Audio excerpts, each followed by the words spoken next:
In regards to the June trip that the killers made, did you provide Garcia or Rivera with any money for expenses associated with that trip? Yes, ma'am, I did.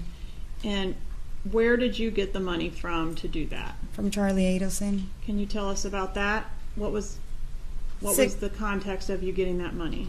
Sigfredo would just ask me, hey, I'm going to need some money. I need to go out of town. And I'm like, okay. So then I'd go to Charlie, or I'd be at Charlie's house, and I'll tell him I need some money for the expenses. And he gave you some money? Yes, ma'am. About how much money, if you know? I can't recall, but it was a couple $100. What is up, everybody? Thank you for being here. This video that I'm making today is about a couple of things that I've noticed that just don't make sense to me. I was just watching Luis Rivera's proffer, for just shits and giggles like a normal person does, who's not obsessed at all with this case. But I was watching the proffer, and there were some things in there that just didn't add up to me. Additionally, there's another thing other than the proffer that didn't add up to me regarding Shadrick Nobles. We'll get into that too. But what did you notice in that video clip I just showed of Katie? She says she got about $200, but that's not true. Listen to what Luis Rivera says in his proffer, and I believe him over Katie any day of the week. So check this out. Back up a little bit further. You said they gave him $5,000. Tell us about that. What did he say? Where did he get the money from? Oh, he said he got the money from the lady. He still haven't told me her name yet. He said, I got the money from the lady. Well, his wife gave him the money. So Katie gave him the money. But he told me about the lady. He told me, yo, the lady got the money. She gonna pay us. So, all this driving around and talking to him about the money, I told him, we should just go rob her. That was my intention. Fuck this guy. I don't got nothing against that guy. I don't even know that guy. Especially after he told me about what was it for the two kids. Told me because I asked him, why you want to kill this guy? Because the lady wants her two kids back. She wants full custody of them kids. Because he had all the custody. That was the plan. That was the deal. That's what we went to go kill that man for. And how did Tuda know all this? Katie, I guess Katie told him everything. Katie told him everything, and then that... But you're just guessing that. You don't know that for sure. Do you? No, that's for sure. For sure Katie told him everything. Right. How do you know that? How do you know Katie? Because he stayed talking to Katie on the phone. Hey, babe, what's going on? Hey, the lady's gonna have... You sure she's gonna have the money on time? Tell her don't play with it because the will go show up in her house. Tell her she better have that fucking money. And he always kept telling her that. So Katie says she only got a couple $100 from Charlie, but she doesn't really go into it, does she?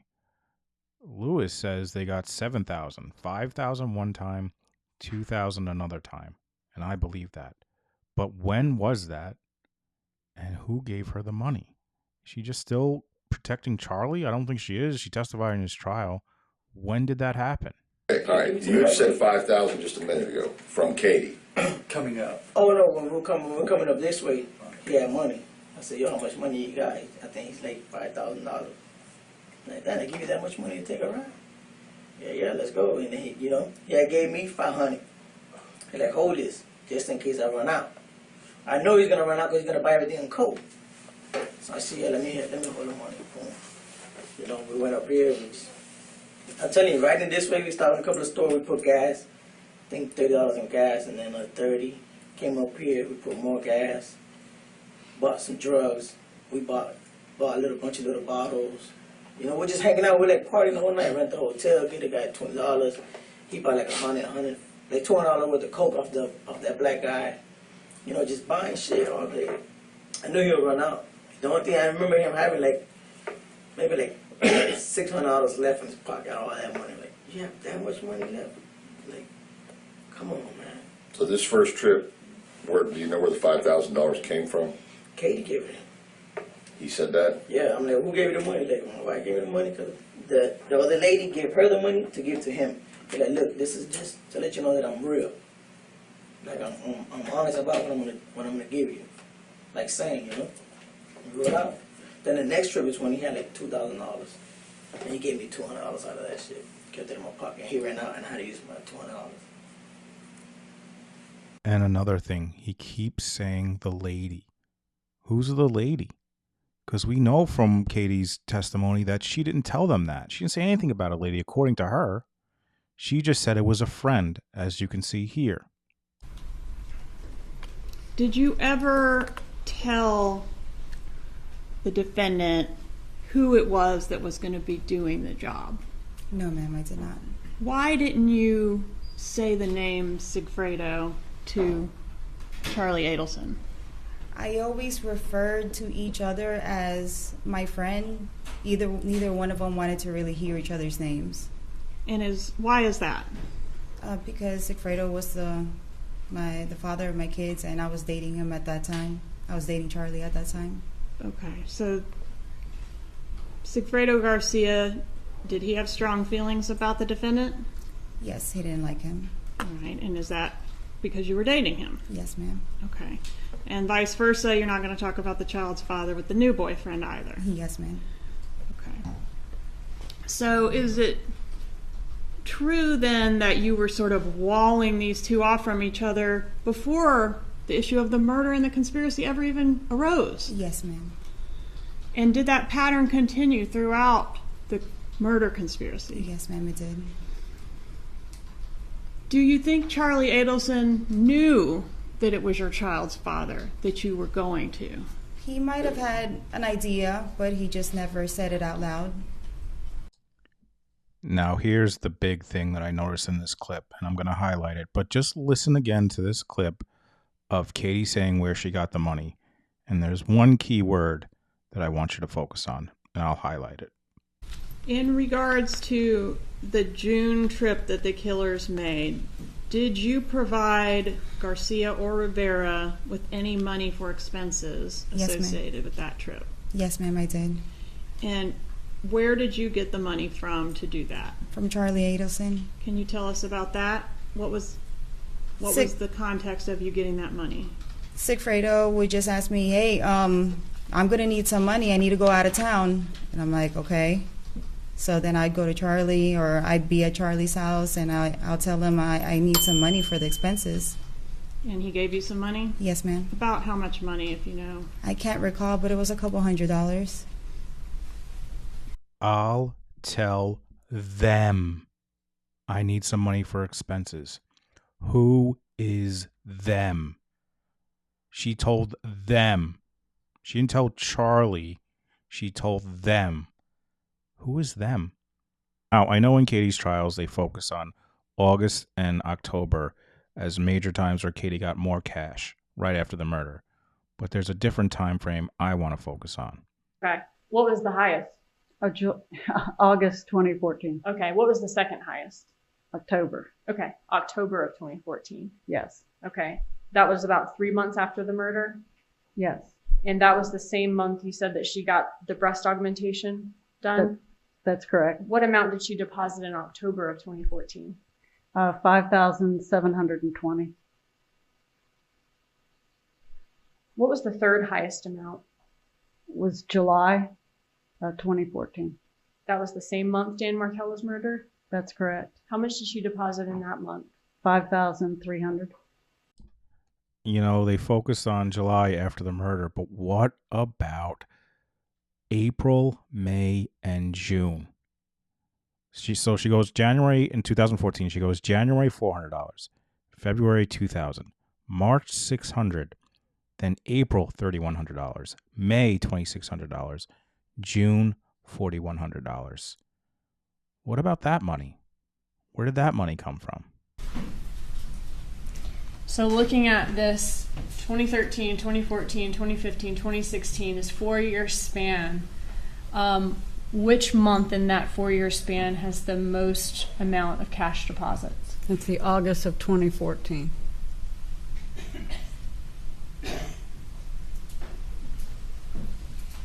So here's what I'm getting at, folks.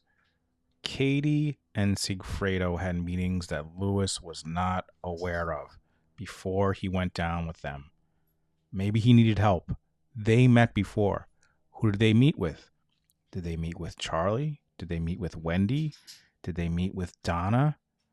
I don't know, but we don't know about it because Lewis didn't know about it. And we know those Adelsons, they like to keep a lot of cash around, right? Right? Says to Charlie Adelson that he says, Charlie, I spoke to Mom. We will take the $26,000 in cash. Then, sometime later, he seems to change his mind and says, there's no tax advantage for the $26,000 gift. I have too much cash, and would rather you have it, you transfer it from your personal account. So here they're talking about one gifting the other $26,000 in cash, but then decide against it because they already have too much cash. That's correct. And then in this one, does this appear to be Donna Adelson saying, good morning, Charlie. I need to take $25,000 from your office checkbook, put it into Dad's office checkbook in order to break even this month. Can we do that? Do you have enough money in your office account to write that check? If you do, then Dad will move $25,000 in cash in the safe into your pile. Please let me know so we can take care of this today. And he says, no problem. That's correct. So they're talking about moving large amounts of cash from one person's pile to another person's pile in a safe. Seems so, yes. And this safe would be at a place where Donna Adelson and Harvey Adelson are in control of it. I believe so. Check out this clip, which is another reason why I think Sigfredo visited Tallahassee before his 2 trips with Lewis. You go to the house, you already know where the house is. Did y'all have to use a map to get to the house? Or did he drive straight to the house? We drove to come to his house. We stopped one time and the guy like, man, I can't remember how to get to Tallahassee. I remember he grabbed the map real quick and like, okay, it's over here. Fuck, I don't need this. Threw it away, and we drove straight away. Once we got over here, we went straight to his house. You're saying to get to Tallahassee, you had to get a paper map. Yeah, because he like, I can't remember, because he was drunk. He's like, man, I don't remember. So we stopped in a gas station. He bought a map real quick, looked at the map. He's like, all right, I don't need it. Boom. That thing threw it in the glove compartment. Like, all right, I know where we at. And he kept driving. So when we got down here, we went straight to his house. So he didn't need any help getting to his house from the motel. He didn't have to pull a paper out no more, look at no address. He already knew everything. When you came to Tallahassee, that Tudo knew where the house was. What was the first place you came to in Tallahassee? How did y'all get in Tallahassee? You stopped and you said something about a map in a gas station and you threw it away. Where was the first place you went when you got to Tallahassee? To the hotel. How did you know to get to the hotel? Oh, he drove around. He just drove straight. He went around there, let's find a hotel. He drove back there and found it. Unless he knew where his radio was at. But he went straight to the hotel, so the hotel was, unless he'd been there before, who knows without me, what the fuck do I know, but he went straight to the hotel. Did he act like he knew where he was going, or did he just drive around random, or? Nah, yeah, like he knew what he was doing. Okay, and when he went to the house, was he using his phone? Nah, he didn't map? use nothing. He didn't have a map on the He phone? used his brain and drove there. How did he know where to go? Oh, he had a piece of paper, but he didn't have the paper with him. He seen the paper one time. He just knew where to go. But the paper had an address on it, that you said, right? Yeah, I believe so. It wasn't a map. No, it was no map. How did he know where to drive to? Tallahassee's confusing to me sometimes. Hey man, he's real smart. He's not a dumb guy. I can tell you he might drink and does coke, but beyond that, Garcia's he's a smart guy. He's an intelligent guy. He's Okay, real but smart. if you have an address without a map, I don't know how you find that. Do you have any idea, what did he say to you? What was the conversation like? I mean, hey, I'm telling you, he just, the paper, he looks, you tell him one address and he's like that. He's like a light switch, he'll find it. No matter, he will find it. He'll get there. Garcia will get there. Garcia travels a lot. You know, he drives a lot. He Orlando. He lived in Orlando, so he knows his area. Like I say, he probably been here before he brought me. Did he say that? I don't know. But in my knowledge, for you to get there so quick, because fuck, Tallahassee's a confusing place. Did he use a Garmin or a navigational Like, tool? I'm not going to see him make another story. The man drove straight to that man's house without a paper in his hand. You don't need no paper. Roll back, that's the house right there. So there you go. You know, Pat Sanford, Investigator Isom, they're like, this doesn't make sense. And Tato himself is like, yeah, he probably came down here before. So if he came down there before, when was the money transfer? Who gave the money? I would like to know that. And there's one other clip I want to show you here that Actually, someone commented on it, and I wish I still had the comment, but it doesn't make sense to me. Check this out. And the time that there was something wrong with the car, was that the first time or the second time or both? Both times. Both times they had car trouble? Yeah. All right. So the first time that they had car trouble, is that when you overheard this conversation in the motel room? Yes, ma'am. All right. And what were they saying about the car? There wasn't nothing. I just heard that she can come get the car, basically. And it was back Okay. out. Do you remember their exact words? No. Did they seem like angry about it? Like she can come get the car if she wants to get the car? I'm not. No. Can't say that? Yeah. Okay. Did they identify who the woman was that they wanted to come get the car? No. All right. Did they tell you what the car trouble was? No. Who would be able to come get that car? Who? Not Katie. She wasn't there. Not Donna. She wasn't there. Who would have been there to pick up that car in Tallahassee? Only one she that I can think of. Good old Wendi. Anyway, those are some things that just didn't add up to me. Maybe there's some explanations that I haven't seen before, but I haven't. Let me know. Like, comment, subscribe. Thanks so much for watching. I appreciate it, and I'll catch you on the next one.